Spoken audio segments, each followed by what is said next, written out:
En Algérie, là. Bonjour.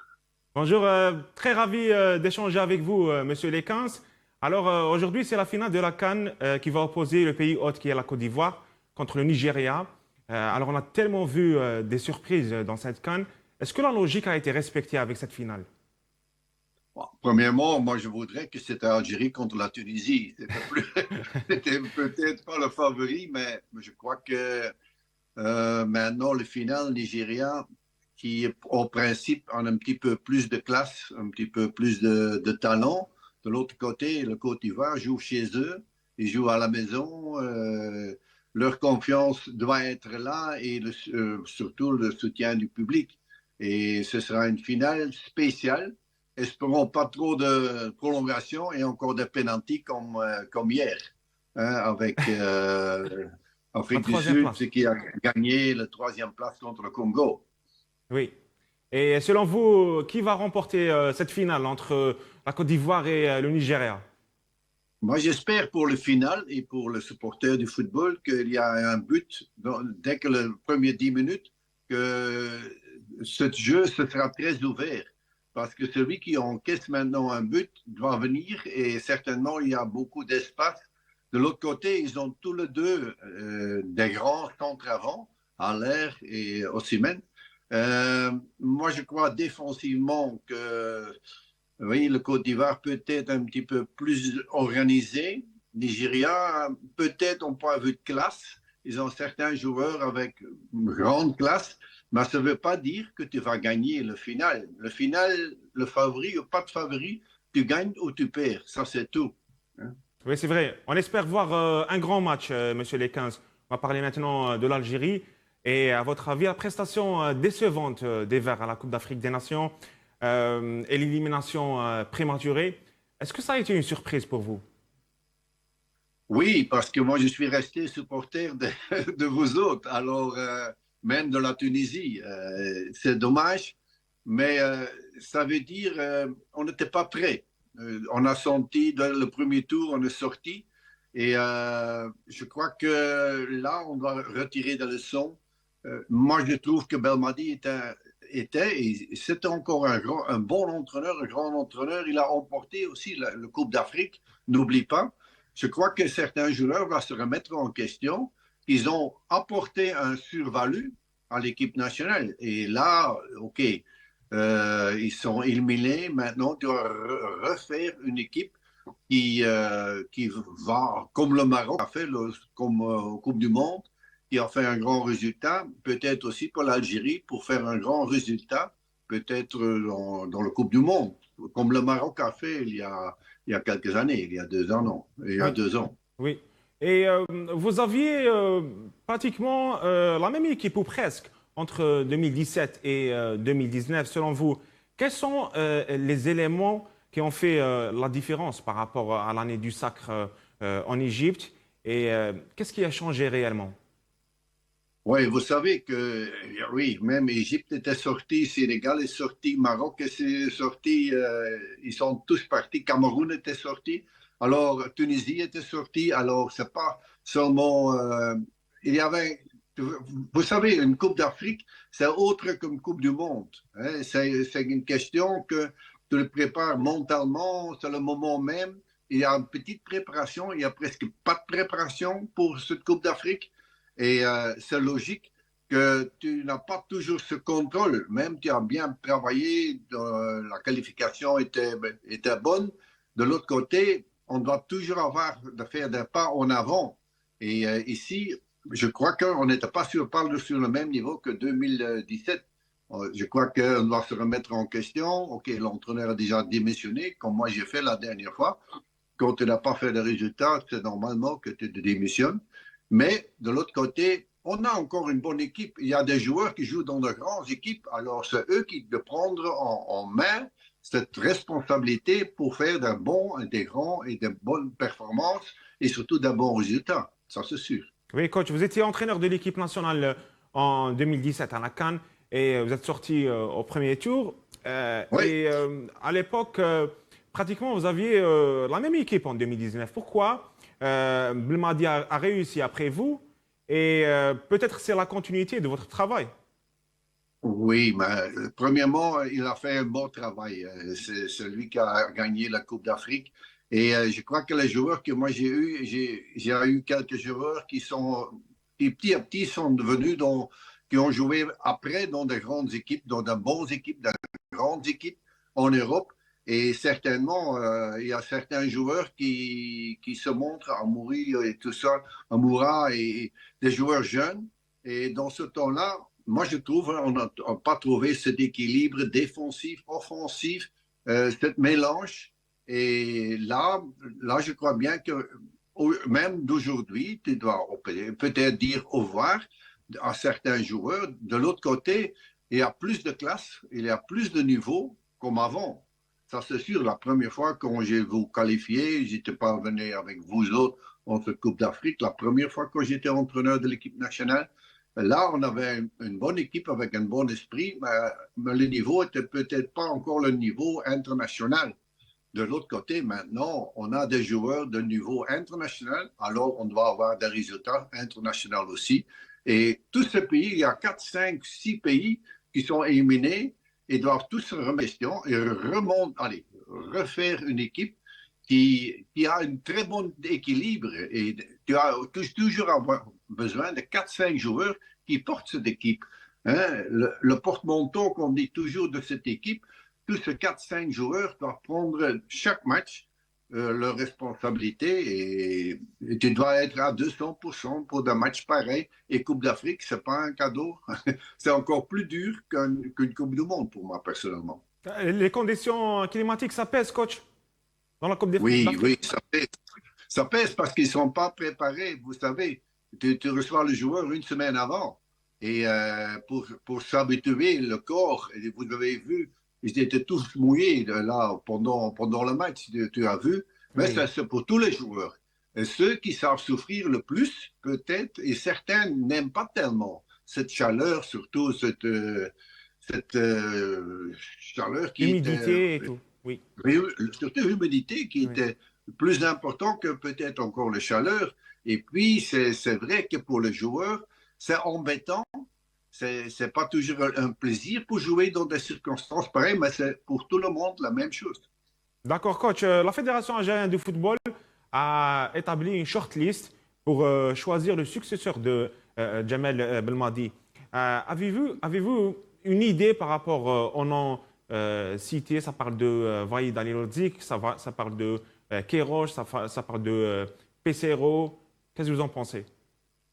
Euh, Moi, je crois que tu dois prendre quelqu'un qui connaisse votre mentalité, qui connaisse le football algérien, qui, qui aussi connaisse le championnat en Algérie. Il sait bien quelqu'un qui avait été convaincu qu'il peut faire une bonne équipe ou une grande équipe de cette Algérie. Même que maintenant, tout le monde est déçu, tu sais, tout le monde est déçu, mais qui a lui-même va mettre une mentalité de gagneur là-dedans. Il y a 4, 5, 6, 7 joueurs qui sont véritablement très, très, très bons et unir ça dans une unité. Pas toujours quand on gagne, tout le monde est beau. Quand on perd, tout est mauvais. Non, c'est une question maintenant. Le prochain entraîneur doit être quelqu'un qui connaisse la culture, qui connaisse le football moderne et qui est persuadé qu'il peut faire de grands résultats, pas hésiter. Tu ne peux pas hésiter comme entraîneur national. Et je crois qu'il y a assez de candidats, mais il n'y a pas une dizaine. Hein. Oui. Tu dois bien choisir les normes de cet entraîneur doit être quelqu'un qui est fort, qui a une personnalité, qui est un grand monsieur. Justement, pas mal d'entraîneurs ont envoyé leur CV. À votre avis, quel est le profil idéal? Vous pensez quoi de Majid Bouguera? Il était champion arabe avec l'Algérie. Il était dans votre staff en 2017. Est-ce qu'il est Ouais. prêt pour prendre cette sélection? Ça dépend un petit peu. Je l'ai pas vu. La dernière 1 an, 2 ans, je l'ai pas vu. Alors, comment il a évolué? C'était quelqu'un de très intelligent. C'était quelqu'un qui voudrait aussi gagner. C'était quelqu'un qui voudrait beaucoup travailler. C'était quelqu'un qui a beaucoup de possibilités. Et maintenant, si il se sent lui-même prêt pour le grand travail. Je ne sais pas pourquoi on ne pouvait pas essayer de faire. Et s'il est persuadé qu'il peut faire un grand résultat, à ce moment-là, c'était quelqu'un que moi j'ai aimé parce que c'était un garçon très professionnel et qui a beaucoup apporté dans mon staff dans le temps. Et maintenant, c'est à lui de continuer, de refaire des grands résultats avec un beau football. Hein. Et là, je suis persuadé qu'il sait le faire.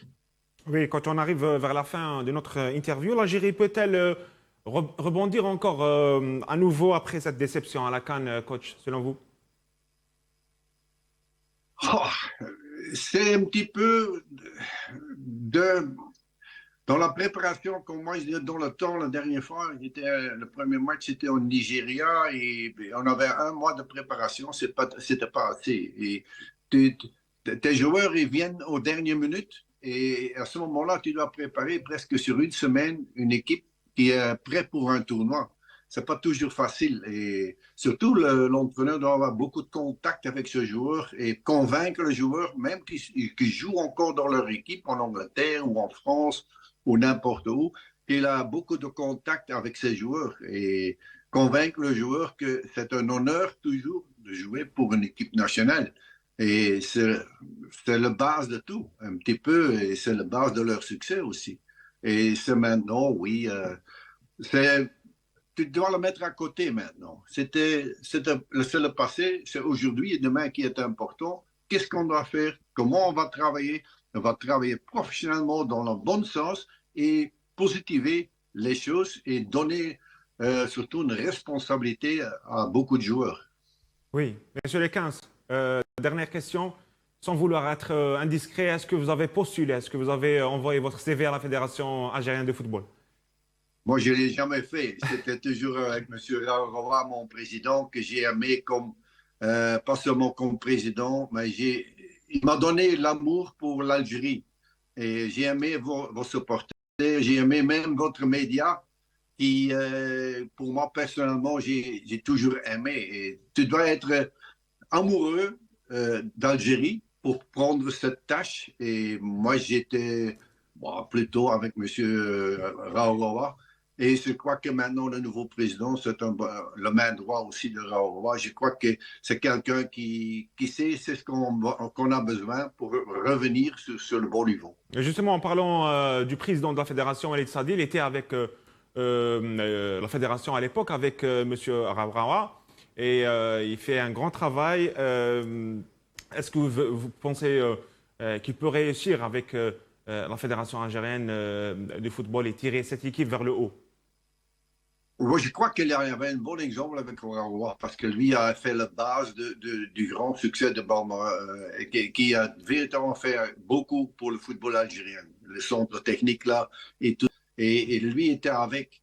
Et moi, je suis persuadé que le football algérien est en pleine progression et qu'on commence aussi à avoir le respect aussi pour le football algérien. Maintenant, OK, hein, avec un Mahrez, avec certains joueurs qui jouent à 6 000 ans et tout ça qui joue en Belgique.